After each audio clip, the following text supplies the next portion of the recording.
주님 은혜를 감사합니다. 이 시간에 귀한 말씀을 통하여서 우리가 성만찬의 의미를 알게 하시고 주님의 살과 피를 먹고 마실 때에 그것이 나에게 어떤 의미가 있으며 어떤 축복이 있는지를 깨닫는 복된 시간이 되게 하여 주시옵소서. 성령님께서 이 시간 주장하사 죄된 입술 감추어 주시고 우리가 한 가지로 은혜 받는 복된 시간 되게 하옵소서. 예수님의 이름으로 기도하옵나이다. 아멘. 인류 역사에서 최고의 그림을 꼽으라고 할 때 항상 후보로 거론되는 걸작품이 하나 있는데 바로 레오나르도 다빈치가 그린 밀라노의 벽화 최후의 만찬입니다. 이 최후의 만찬 그림을 보시면 한번 보시기 바랍니다. 이 최후의 만찬 그림을 보시면은 예수와 12명의 제자 한 사람 한 사람의 표정이 아주 리얼하게 묘사가 되어 있습니다. 특별히 이 만찬의 그림은 그리스도께서 가룟 유다를 배신자 가룟 유다를 지적하는 장면을 정확하게 딱 캐치해서 그린 그림입니다. 충격받은 제자들의 모습과 또 체념하는 그리스도의 모습을 대조적으로 이렇게 표현하고 있는 아주 걸작으로 인정이 되고 있는데 예수님 바로 오른쪽에 있는 사람이 사도 요한입니다. 좀 확대된 그림이 있는데 다음 장면을 한번 보실까요? 다음 컷이 없습니까? 네. 예수님의 오른쪽에 있는 사람이 사도 요한이고요. 그 옆에 있는 사람이 베드로입니다. 그리고 베드로 앞에 있는 사람이 가룟 유다입니다. 그런데 예수님 오른편에 있는 사도 요한이 좀 여자처럼 생겼다라고 하는 상상을 해가지고 만든 영화가 다빈치 코드라는 그런 영화입니다. 이 최후의 만찬 주제인 이 본문을 계속해서 살펴보겠습니다. 주님의 십자가의 부활의 서막이기도 한 이 6월절 밤에 제자들과의 마지막 만찬에서 예수님은 인류의 영적인 운명이 담겨 있는 엄청난 메시지를 주셨습니다. 그런데 우리가 이 최후의 만찬, 성만찬을 이해하기 위해서는 우리가 그 배경이 되는 6월절의 기원을 아는 것이 아주 중요합니다. 역사적으로 6월절은 하나님께서 애굽의 속박에서 구원하신 때를 가리킵니다. 강팍한 이집트의 바로왕을 상대로 모세가 하나님의 능력으로 10가지의 재앙을 내립니다.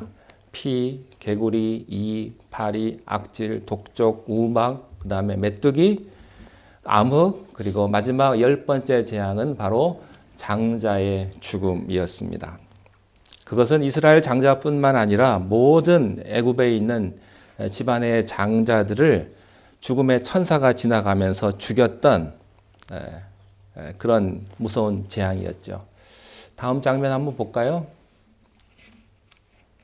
여기 보시면 문설주와 인방이라는 게 있습니다.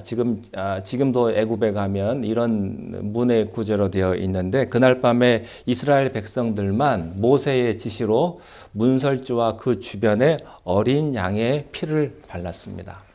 들어갈 때에 문 양쪽에 있는 기둥과 그 위가 인방입니다. 어린 양의 피를 바른 집은 죽음의 천사가 그냥 지나쳐 주었죠. 그것을 가리켜서 패스오버, 그냥 지나갔다라고 하는 뜻의 6월절의 시작입니다. 다음 장면도 한번 보여주시겠습니까? 네, 저런 식으로 문설주와 인방에 어린 양의 피를 발랐습니다. 자, 그 다음 우리 7절 말씀, 본문 말씀으로 넘어가서 우리 말씀을 함께 나누겠습니다. 7절 시작. 6월절 양을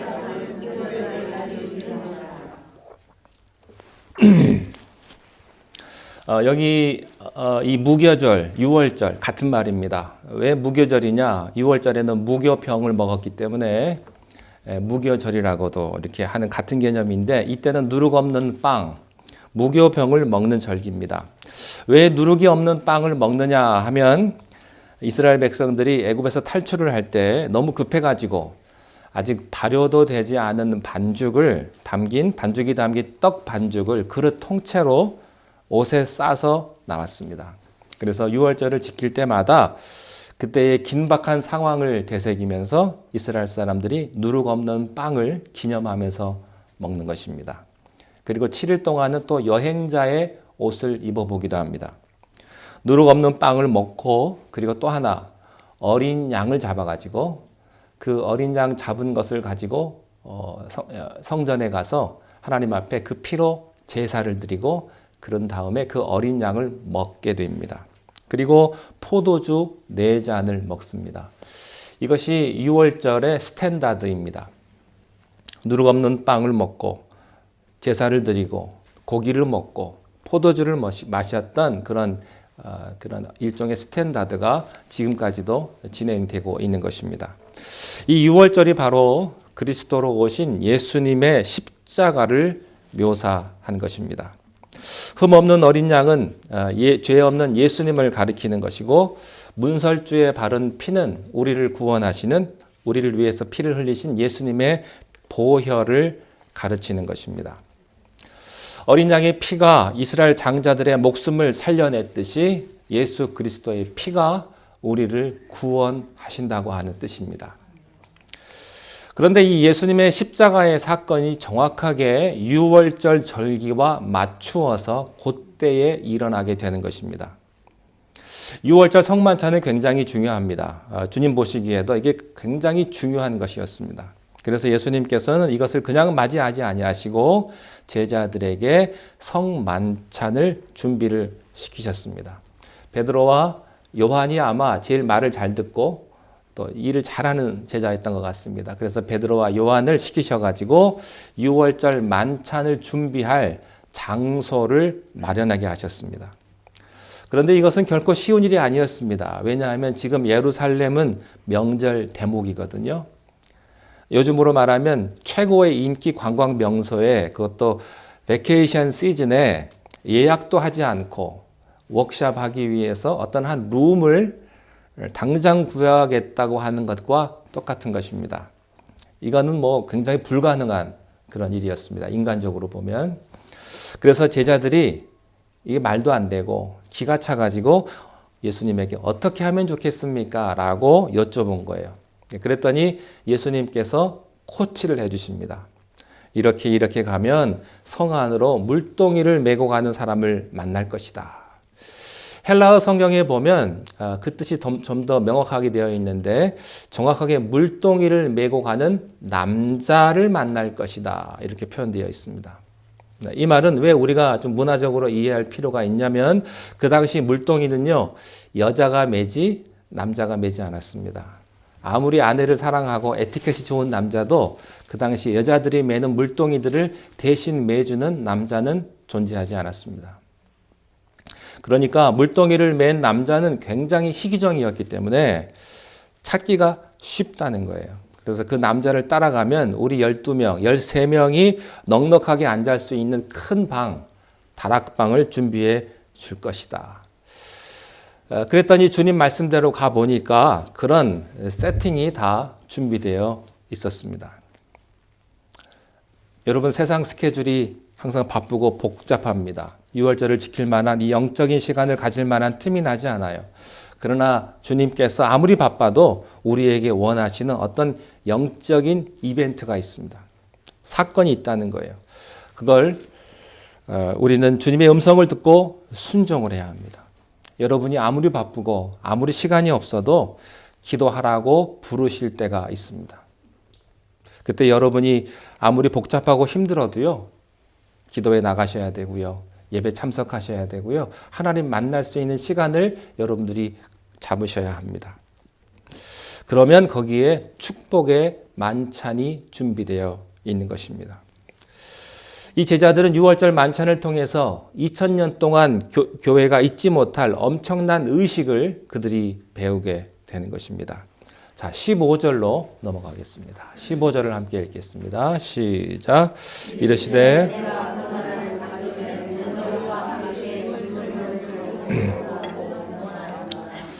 영어 성경에 보니까 I have eagerly desired. 내가 아주 열망했다. 내가 원하고 원했다. 간절히 원했다고 되어 있습니다. 자, 그런데 이 6월절 만찬은 1년마다 매년마다 지키는 절기인데 왜 주님께서는 이 절기를 이렇게 원하셨나 하는 것입니다. 왜냐하면 이 유월절 만찬이 바로 그 다음날 있을 예수님의 십자가의 죽음과 연관되어 있기 때문에 그런 것입니다. 여기 14절에 보면요, 제자들을 누가복음에서는 뭐라고 표현을 했냐면 사도라고 표현을 합니다. 다른 데서는 제자라고 이렇게 표현을 했는데 아직 예수님이 계실 때는 사도라는 표현을 쓰지 않습니다. 근데 여기서 일부러 사도라는 표현을 썼습니다. 사도는 보내심을 받았다라고 하는 뜻이거든요. 그래서 유대와 사마리아와 열방으로 나가서 하나님의 복음을 전하는 교회 지도자들이 될 이 사도들이 그 다음날 있게 될 예수님의 십자가의 죽음을 이 성만찬을 통해서 제대로 이해하고 퍼뜨리기를 우리 주님은 원하셨던 것입니다. 이 유월절 만찬은 이 타이밍이 굉장히 중요합니다. 사실 예수님은 본래 이스라엘 사람들이 먹는 유월절 만찬보다 하루 앞당겨서 이 유월절 만찬을 진행하셨습니다. 원래대로 하면 그 다음날 유월절에 예수님께서 이 유월절 만찬을 하셔야 되는데 왜 하루를 당겼냐? 이유가 뻔합니다. 왜냐하면 진짜 유월절 날 그 다음날 예수님이 돌아가시기 때문입니다. 원래 이 유월절 만찬에는요, 세 가지가 있어야 돼요. 네 가지가 빵과 포도주와 어린 양의 고기가 있어야 됩니다. 그래야 이게 딱 유월절 만찬이 되는데 지금은 빵과 포도주만 있고 고기가 없는 거예요. 그 고기가 뭐예요? 예수님의 십자가를 의미하는 것이죠. 그 다음날 오후 3시에 진짜 유월절 날에 어린 양을 잡는 그 시각에 예수님께서 십자가에서 돌아가셨기 때문입니다. 그것을 바로 예수님이 구약에 나오는 어린 양의 실체인 우리를 위한 영원한 희생약이라고 하는 뜻입니다. 요한일서 2장 2절 말씀을 보면 함께 읽겠습니다. 시작. 그는 우리 죄를 위한 화목제물이니 우리만 위할 뿐 아니요 온 세상의 죄를 위하심이라. 예수님이 바로 유월절의 어린 양이십니다. 자, 이제 본문으로 넘어와서 우리 16절 말씀을 함께 읽겠습니다. 16절 시작. 내가 너희에게 이르노니 하나님 나라에서 이루기까지 다시 먹지 아니하리라 이렇게 말씀하셨습니다. 18절 보시겠습니다. 시작. 내가 너희에게 이르노니 내가 이제부터 하나님의 나라가 임할 때까지 포도나무에서 난 것을 다시 마시지 아니하리라. 이 말은 이제 바로 앞으로 다가온 십자가 고난이 있기까지 이 땅의 음식을 먹지 않을 거라고 하는 뜻입니다. 실제로 예수님께서 지금 최후의 만찬을 하시고 다음날 십자가에 돌아가실 때까지 아무것도 드시지를 못했거든요. 동시에 이 말씀은 이제 십자가의 죽음을 넘어서 부활과 승천을 넘어서 영원한 천국을 바라보는 비전의 선포이기도 한 것입니다. 이 유월절이 바로 하나님의 나라에서 이루어질 때가 온다고 하는 것이죠.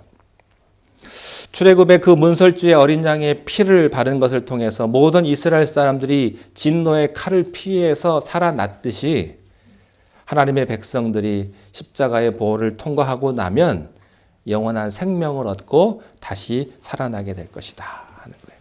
그래서 천국잔치를 어린 양의 혼인잔치라고 말을 하는 것입니다. 그 예수님의 십자가의 죽음은 힘든 것이었지만 그 죽음을 통해서 얻어질 수 있는 수많은 구원받은 백성들이 이루어낼 그 천국의 모습을 예수님은 지금 바라보고 계셨던 것입니다. 그래서 이 성만찬은 천국을 미리 끌어당겨서 경험하는 것입니다. 성만찬은 주님의 십자가의 죽음을 생각하는 숙연한 것입니다. 동시에 성만찬은 죽음의 권세를 극복한 하나님의 하늘의 영광을 의미하는 것입니다. 죄사함을 받고 우리가 용서를 받고 천국을 우리는 바라보는 것이죠. 그래서 우리는 이 땅에 살고 있지만은 이 땅의 절망에 사로잡혀서 무너질 사람들이 아니라고 하는 것을 우리는 이 성만찬을 통해서 선포하는 것입니다. 그래서 주님 다시 오실 때까지 이 성만찬을 우리가 계속해서 하는 거예요. 우리는 이 땅의 사람들이 아니라 죄의 사슬을 벗고 천국 잔치에 참여할 성도들이다 라고 하는 것을 우리가 성만찬을 하면서 우리는 계속해서 선포하는 것입니다. 이 성만찬의 또 하나의 의미는 감사입니다. 감사. 17절 한번 보시겠습니다. 17절에 보시면 이렇게 되어 있습니다. 이에 잔을 받으사 감사기도 하시고, 그 다음에 또 19절에 보니까 이 떡을 또 가져 감사기도 하시고, 이렇게 되어 있습니다. 성만찬의 가장 신부 중에 하나는 감사입니다. 감사는 하나님이 주신 은혜라고 선포하는 거예요. 그 은혜만큼 내 안에서 고백을 터뜨리는 것입니다. 여러분, 적어도 사람이요, 받은 것만큼은 표현할 줄 알아야 합니다.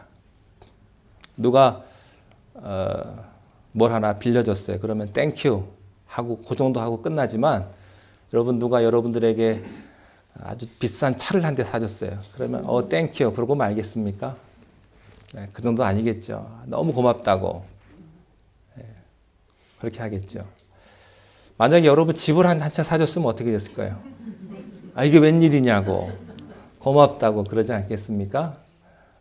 그런데 여러분의 목숨을 살려줬어요. 그럼 어떻게 하시겠어요? 정말 고맙습니다. 눈물을 흘리면서 감사하지 않겠습니까? 우리가 성만찬을 하면서 다른 모든 것은 다 치우고라도요, 여러분을 위해 돌아가신 예수 그리스도의 그 사랑에 감사가 터지기를 바랍니다. 아멘. 여러분, 세상 살면서 나는 뭐 감사할 게 별로 없다, 그런 분들 혹시 있을지 모르겠습니다. 지금 내 인생이 이렇게 고달프고 피곤하고 자식도 잘 안 되고 몸도 이렇게 안 좋은데 나는 감사할 게 없어. 하나님이 나한테 해준 게 뭐가 있어? 예, 이런 분들 오늘 생각을 바꾸시기 바랍니다. 여러분, 돈을 잃어버리면 우리가 다시 벌 수 있고요. 또 우리가 잘 살 수도 있고 못 살 수도 있지만, 영원한 천국문 앞에서 여러분들이 부러워하는 수많은 사람들이 그 천국문 앞에서 탈락하는 그 문에서 여러분은 통과하게 될 거예요. 부럽지 않을 것입니다.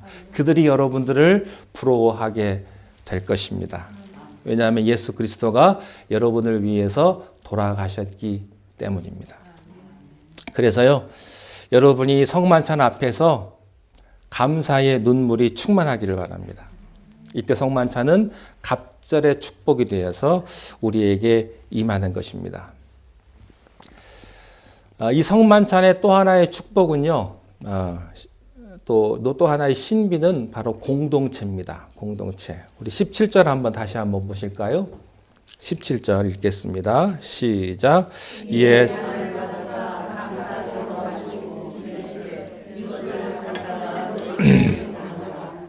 잔을 받으사 감사 기도하시고, 아주 중요한 말씀을 하십니다. 너희들끼리 나누라. 그러니까 주님께서 구심점이 되시고 너희가 나누어야 된다. 이 말은 무슨 말입니까? 우리가 한 가족이다, 그런 말이에요. 예수의 피를 통해서 우리가 한 가족이 돼. 가족이 뭐예요? 피를 나눈 가족 아닙니까? 한 피. 그래서 피는 물보다 진하다고 그러잖아요. 우리는 예수 그리스도의 보혈을 통해서 한 가족이 된 공동체라고 하는 사실입니다. 도저히 우리가 어떻게 보면 세상적으로는 섞일 수 없고 하나 될 수 없는 것 같지만, 그러나 우리가 이 성만찬을 통해서 우리가 영원한 예수 그리스도의 피를 나눈 하늘의 가족이 저와 여러분이 되는 것입니다. 그래서 이 성만찬을 통해서 교회는 너희가 하나라고 하는 것을 인식하라, 그런 뜻이기도 합니다. 우리는 성격과 생각과 취향과 또 문화가 너무나 다릅니다. 도저히 세상에서는 섞일 수 없는 사람들이 이 자리에 앉아 있습니다. 우리가 어떻게 하나 될 수가 있겠습니까? 어떻게 우리가 서로 사랑할 수가 있겠습니까? 그리스도의 보혈을 통과하면서 하나가 되는 거예요. 여러분, 교회는 성격 좋은 사람들끼리 대화해서 친해지는 곳이 아닙니다. 아무리 성격이 좋고 아무리 나이스해도요, 하나 될 수 없습니다. 아직도 옛 성깔이 살아있어서 서로 부딪히고 상처를 주지만 우리가 보혈 앞에 설 때마다 그래, 우리가 다 같은 죄인으로서 용서를 받았지. 그래, 나도 죄인이고 당신도 죄인이지, 같은 죄인이지 하면서 서로 끌어안는 것이 바로 성만찬의 파워입니다. 성만찬은 사랑입니다. 예수님은 수많은 사람들과 함께 무작위로 성만찬을 나누신 게 아니에요. 곰곰이 생각을 해보세요. 이 성만찬은요, 예수님이 누구하고만 했냐면 제자들하고만 하신 겁니다. 아무하고는 하지 않았어요. 함께 삶을 같이 한 제자들, 자신의 보혈의 피로 덮어줄 구원할 제자들과 함께 하셨습니다. 오병이어의 기적 때 수많은 사람들이 예수님이 왔을 때 그때 성만찬 했으면 더 좋았겠죠. 그러나 그렇게 하지 않으셨다고 하는 거예요. 예수님께서는 그 제자들이 하나님의 한 가족으로 서로 사랑하기를 원하셨습니다. 자, 그런데 초대교회 때부터 이것을 망각하는 교회가 많았습니다. 그 중에 가장 대표적인 교회가 바로 고린도 교회였습니다. 성만찬을 하면서 잘못해가지고 성만찬할 때 서로 싸우는 거예요. 자, 왜 그렇게 됐느냐? 현대교회에서 성만찬을 할 때는 조그만한 우리가 이제 포도주 한 잔과 떡이라고 해가지고 작은 것을 이렇게 먹고 마시게 이렇게 간단하게 하는데 그 당시에는요, 이 성만찬이 진짜 만찬이었어요. 메인 디시였습니다. 그러니까 함께 모여서 음식을 다 준비해가지고 함께 먹고 마시는 거였습니다. 그러니까 주식이었죠. 그 사람들에게는 이 빵과 포도주가 주식이었습니다. 그런데 이 고린도 교회는요, 잘 사는 사람도 물론 있었습니다만 대부분 가난한 형제들이 많았거든요. 대부분 노예들이 많았습니다. 그래서 교회가 저녁에 모여가지고 성만찬을 한다는 것이 전부 다 같이 모여가지고 밥을 같이 먹는 건데, 먼저 도착한 부자 교인들은 할 일이 없으니까 일찍 와가지고 서로 밥을 먹고 이렇게 만찬을 하는데, 가난한 교인들은요, 노예처럼 살아야 되기 때문에 열심히 일하다가 교회에 오면 늦거든요. 그러면 늦게 왔는데 부자인 교인들이 밥을 다 먹어버린 거예요. 안 남기고. 이게 우리 얘기가 아닙니다. 고린도 교회 얘기입니다. 실제로. 근데 늦게 온 사람들은요, 말도 못하는 거예요. 왜 말 못할까요? 자기 신분이 노예 계급이기 때문에 말을 못하는 거예요. 또 부자들은 자기들은 당연히 우리가 부자고 우리가 먼저 왔으니까 노예들을 노예처럼 노예로 살아가는 그 다른 교인들을 깔봤던 것이죠. 주인님 계급이 와서 먼저 먹었는데 뭐라고 대들겠어요? 아무 소리 못하고 그냥 가만히 있는 것이죠. 그러니까 이 사람들은요, 배고프고 힘들고 시험 드는 거죠.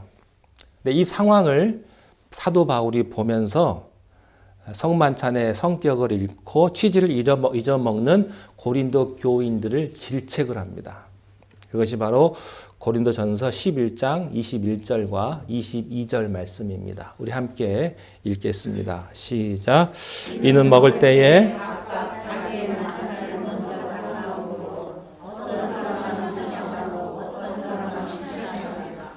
너희가 먹고 마실 집이 없느냐? 하나님의 교회를 업신여기고 빈궁한 자들을 부끄럽게 하느냐? 내가 너희에게 무슨 말을 하랴? 너희를 칭찬하랴? 이것으로 칭찬하지 아니하노라. 칭찬하지 않는다는 말은 내가 너희를 꾸짖는다, 그런 말입니다. 그렇게 성만찬을 하고 나서 이 사람들은 우리 성만찬 했다고 아주 자기 도취에 빠져 있었는데, 여러분, 성만찬은요, 해치우는 게 중요한 게 아닙니다.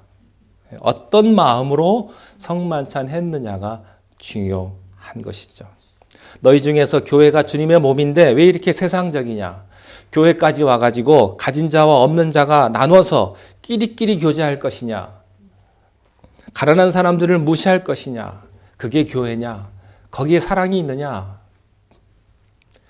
주님의 보혈이 정말로 부자들만 축복한 것이냐? 너희들은 왜 가난한 성도들을, 가난한 형제들을 품지 못하느냐? 바로 이 말이었죠. 여러분, 성만찬은 우리를 주님의 십자가 앞으로 다시 돌아가게 합니다. 세상적인 눈으로 서로를 질시하고 반목하던 것들을 회개하게 합니다. 여러분, 성만찬을 나눌 때마다 우리 마음속에 있는 형제에 대한 미움과 또 질시와 열등감과 이런 섭섭한 마음들, 상처받은 날카로움들이 다 씻겨져 나가기를 축원합니다. 자식들이 싸우면 부모가 얼마나 마음이 아프겠습니까? 네? 하나님의 형제자매들이 서로 대립하면요, 하나님의 마음이 아파요. 이것은 십자가의 보혈을 욕되게 하는 것입니다. 오늘 성만찬의 시간이 여러분 용서의 시간이 되시기를 바랍니다. 그리고 회복의 시간이 되시기를 바랍니다. 서로 사랑하며 서로 하나가 되는 그런 시간이 되기를 바랍니다. 세상은요, 너무나 패를 나눠서 싸웁니다. 끼리끼리. 그러나 교회만은 하나가 되게 하옵소서. 이 교회 안에서 우리 가정이 하나가 되게 하시고, 구역이 하나가 되게 하시고, 또 직분자들이 하나가 되게 하시고, 교회가 하나 되게 하옵소서. 네, 그것이 십자가의 보혈을 통과한 자들에게만 주어지는 축복인 줄로 믿습니다. 이 성만찬 앞에 선 여러분의 기도가 하나님 앞에 상달되어서 이 성만찬의 깊은 의미와 축복이 오늘 여러분들에게 함께 하시기를 바랍니다. 다음 달 셋째 주일에 계속해서 성만찬에 관한 말씀을 좀 더 나누도록 하겠습니다. 자, 우리 기도하시고 오늘 성만찬 말씀, 성만찬을 진행하도록 하겠습니다. 우리 주 예수 그리스도께서 6월절 어린 양이 되셔서 우리들에게 주님의 몸과 또한 살과 피를 내어주시면서 우리들에게 이것을 먹고 마시라고 말씀하셨습니다. 우리가 오늘 성만찬을 진행할 때에 하나님의 축복과 하나님의 은혜가 넘치게 하시고 예수 그리스도께서 원하는 참된 성만찬의 축복이 오늘 이 시간 우리 가운데 함께하여 주시옵소서. 예수님의 이름으로 기도하옵나이다. 아멘.